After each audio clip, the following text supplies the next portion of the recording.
حضرت بشر عافی رحمت اللہ علیہ سے سارا زمانہ پیار کرتا تھا. بغداد کا ایک تاجر کہتا ہے مجھے نہیں بابا اچھا لگتا تھا. ہمارا اپنا اپنا ذہن ہے نا, ہم کہتے ہیں میں نے جدھر ساری دنیا جا رہی ہے وہاں نہیں جانا. کہتے ہیں کہ بابا مجھے نہیں اچھا لگتا تھا, حالانکہ سارا بغداد عزت کرتا. کیوں نہیں اچھا لگتا تھا؟ کہتے ہیں اس لیے کہ بابا نہ صرف فرض مسجد میں پڑھتا تھا, باقی نماز گھر جا کے. تو میں کہتا تھا اتنا ولی ہے تو باقی بھی مسجد میں پڑھے. کہتے ایک دن میں نے کہا جسوسی کرنی ہے اس کی, جو کہ اسلام میں منع ہے. کہتے حضرت بشر عافی رحمت اللہ علیہ نے جمعے کے فرض پڑھے, فرض پڑھ کے نکل گئے دوڑ کے. فرماتے ہیں میں پیچھے ہو گیا. میں نے کہا آج میں نے سنتیں چھوڑ دی ہیں پر اس کا پتہ کرنا ہے, سنت نفل بعد میں پڑھوں گا. کہتے ہیں حضرت بشر عافی جلدی سے نا ایک کباب والی دکان پہ گئے, وہاں سے کباب خریدے.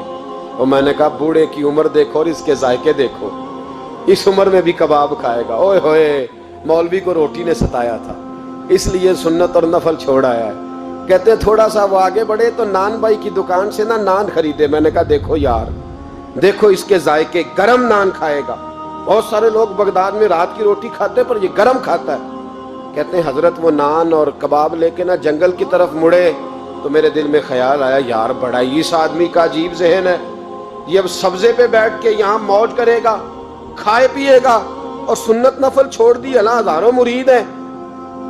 کہتے ہیں حضرت جنگل میں داخل ہوئے, تھوڑا سا سفر کیا تو کچی آبادی آ گئی. کچی آبادی, ایک کچے مکان کی ٹوٹا ہوا دروازہ, باہر سے کنڈی لگی. بغداد کے ننگے پاؤں چلنے والے ہزاروں مریدوں کے اس پیر نے کنڈی کھولی, اندر گئے. ایک فالج زدہ بابا جی بیٹھے. کہتے حضرت بشر عافی نے اپنی ایک پگڑی کھولی اور اس آدمی کے منہ سے پانی نکل رہا تھا, رال ٹپک رہی تھی.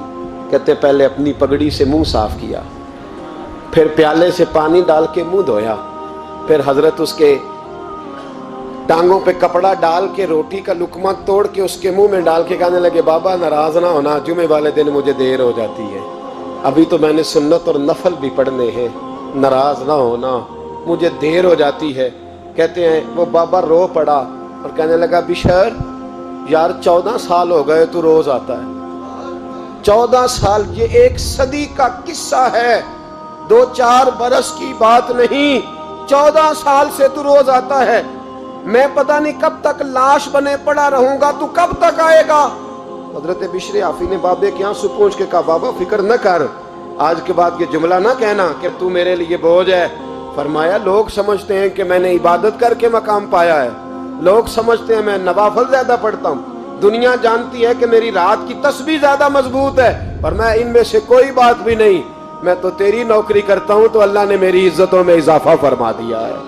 سوچ ہی صاف نہیں, نظریہ ہی ٹھیک نہیں, فکر ہی ٹھیک نہیں. اسلام نظریے کا مذہب ہے, سوچ کا. مسند امام احمد بن حنبل کی حدیث سنی, حضرت انس بن مالک فرماتے جب انسان نے روزہ رکھا ہوتا ہے نا تو روح ویسے ہی پاک ہوتی ہے اس کی.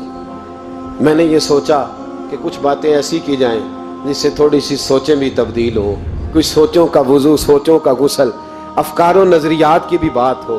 ہم سمجھتے ہیں کہ شاید کثرت عبادت اصل ہے. اقبال کہتے ہیں یہ ذکر نیم شبی, یہ مراقبے, یہ سرور, تیری خودی کے اگر نگہباں نہیں تو پھر کچھ بھی نہیں. تیری خودی کے اگر, اور پھر عام چیز نہیں کہا یہ ذکر نیم شبی, سویرے سحری کا ذکر, یہ مراقبہ, یہ جو تو گھنٹوں اللہ کی یاد میں بیٹھا رہتا, یہ سرور. کہتے بے کیف عبادت نہیں, سرور والی. یہ ذکر نیم شبی, یہ مراقبے, یہ سرور, تیری خودی کے اگر نگہباں نہیں, اگر تیرے نظریے کو نہیں بدل سکے, تیری سوچ نہیں بدل سکے, تیرا ایمان مضبوط نہیں کر سکے, تیری خودی کی اگر نگہباں نہیں تو پھر کچھ بھی نہیں. اور خرد نے کہہ بھی دیا لا الہ الا اللہ تو کیا حاصل, دل و نگاہ, دل و نگاہ, دل و نگاہ اگر مسلمان نہیں تو پھر کچھ بھی نہیں. دل و نگاہ. اقبال کہتے ہیں ایک دل کا کلمہ پڑھ, دوسرا نظر کا کلمہ پڑھ, ان پہ پابندی لگا. دل و نگاہ اگر مسلمان نہیں تو پھر تو کچھ بھی نہیں, کچھ بھی نہیں. حضرت انس بن مالک کہتے ہیں میں حضور کے پاس بیٹھا تھا, حضرت عبداللہ ابن عمر بھی بیٹھے تھے, کوئی بات ہو رہی تھی, ایک حجرے میں بیٹھے تھے, دروازے پہ دستک ہوئی. مسند امام احمد میں حدیث ہے نبی پاک علیہ السلام نے فرمایا انس دروازہ کھولو، دروازے پہ وہ بندہ ہے جس کو اللہ بغیر حساب کتاب جنت عطا فرمائے گا، وہ بندہ ہے دروازے پہ۔ حضرت انس بن مالک کہتے ہیں میں نے دروازہ کھولا تو بندہ دیکھا، غریب سا ایک انصاری صحابی، اور بندہ بڑا سادہ، وضو تازہ کر کے آیا تو پانی کے قطرے داڑھی سے بہہ رہے ہیں، اور چمڑے کے جوتے اس نے لپیٹ کے تو بغل میں چھپائے ہوئے، آ کے اتحیات کی حالت میں بیٹھا، حضور سے دو چار باتیں کی، چلا گیا۔ ہم اس کا رنگ دیکھتے رہے اور مصطفیٰ کا کرم دیکھتے رہے۔ اس کو حضور نے جنتی کہا ہے۔ کہتے ہیں اگلے دن اسی ٹائم اسی وقت ہم حضور کے پاس بیٹھے تھے، پھر دروازے پہ دستک ہوئی، حضور نے فرمایا دروازہ کھولو، دروازے پہ وہ بندہ ہے جسے اللہ بغیر حساب کتاب جنت عطا فرمائے گا، بغیر حساب۔ کہتے ہیں دروازہ کھولا، اور جیسے ہی میری نظر پڑی، بندہ بھی وہی ہے جو کل آیا تھا، اور انداز بھی وہی ہے جو کل تھا، اسی طرح پانی کے قطرے، اسی طرح جوتے بغل میں، السلام علیکم، کل حضور فلاں بات کی تفصیل پوچھنی مجھ سے رہ گئی تھی، غلطی ہوگی، دوبارہ آیا ہو۔ اس نے اپنی گفتگو کی، چند جملوں میں بات سمیٹی، چلا گیا۔ فرماتے ہیں اتفاق کی بات کہ دن تیسرا، بندے بھی ہم دونوں، میں اور عبداللہ ابن عمر، حضرت انس بن مالک کہتے ہیں دونوں بیٹھے تھے، سیم ٹائم سیم ڈے۔ پھر دستک ہوئی، حضور نے فرمایا دروازہ کھولو، اور مسکرا کے فرمایا دروازے پہ وہ بندہ ہے جسے اللہ بغیر حساب کتاب جنت عطا فرمائے گا۔ کہتے ہیں کھل اٹھے ہمارے چہرے، باہر گئے، دستک ہوئی تھی، دروازہ کھولا۔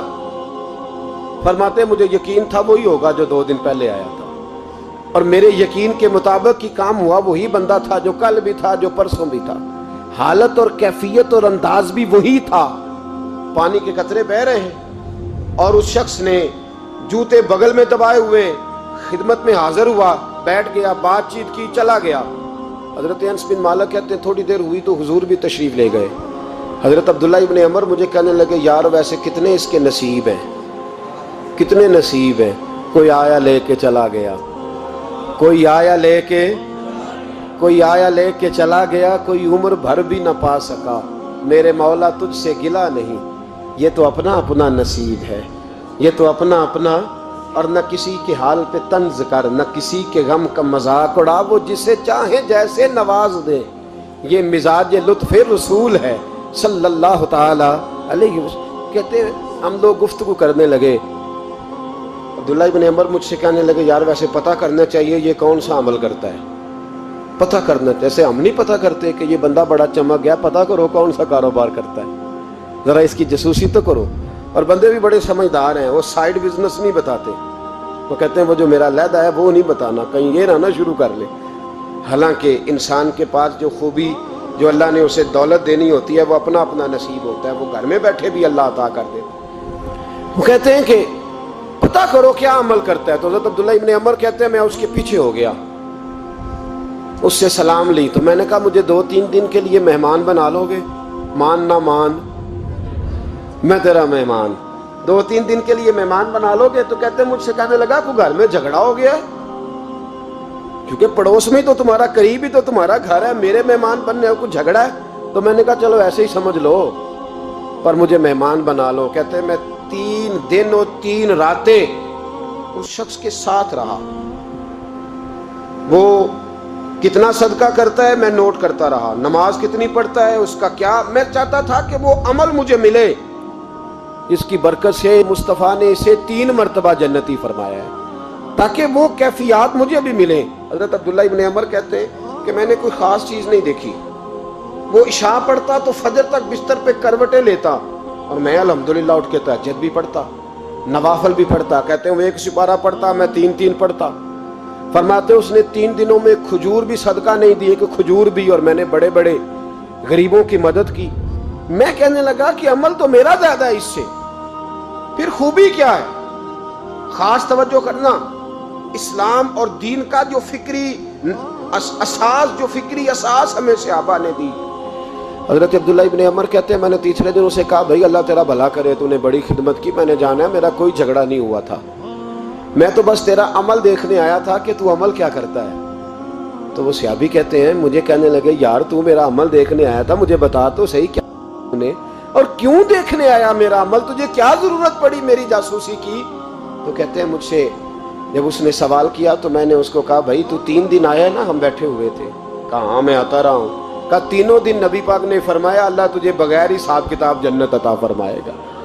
تو میں چاہتا تھا کہ میں ذرا جاسوسی کروں، ذرا دیکھوں، کھوج لگاؤں کون سا ایسا عمل ہے، آپ بھی ذرا دھیان دیجئے گا، کون سا ایسا عمل ہے، حالانکہ تو عشاء پڑھتا ہے اور اٹھ کے فجر پڑھتا ہے، میں تہجد بھی پڑھتا ہوں، تیرا سپارہ 1 ہے میرے 3 ہے، کون سا ایسا عمل ہے جس کے سبب تجھے جنت ملے گی؟ تو کہتے ہیں وہ صحابی کہنے لگے یار کوئی ایسا عمل نہیں، کوئی شے نہیں، میں اس قابل ہی نہیں، من نانم کے من دانم، جو میں ہوں مجھے پتا ہے۔ کہا پھر کوئی بات تو ہوگی، تیری مہربانی بتا دے، میں نے 3 دن 3 راتیں محنت کی ہیں، بتا دے۔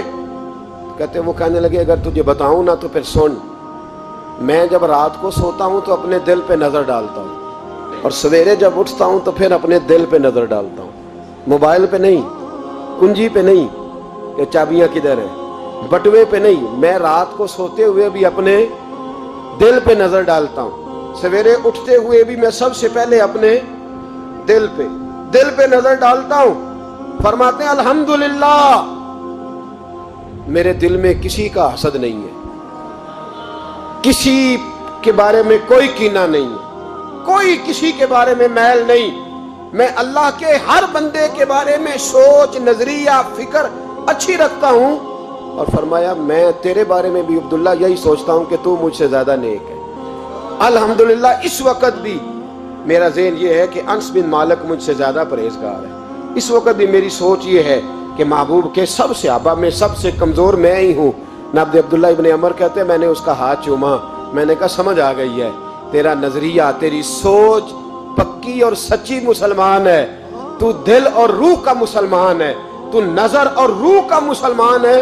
یہ سبب ہے کہ اللہ کے رسول نے زمین پر چلتے ہوئے بھی تجھے 3 دفعہ جنت کی بشارت عطا فرمائی۔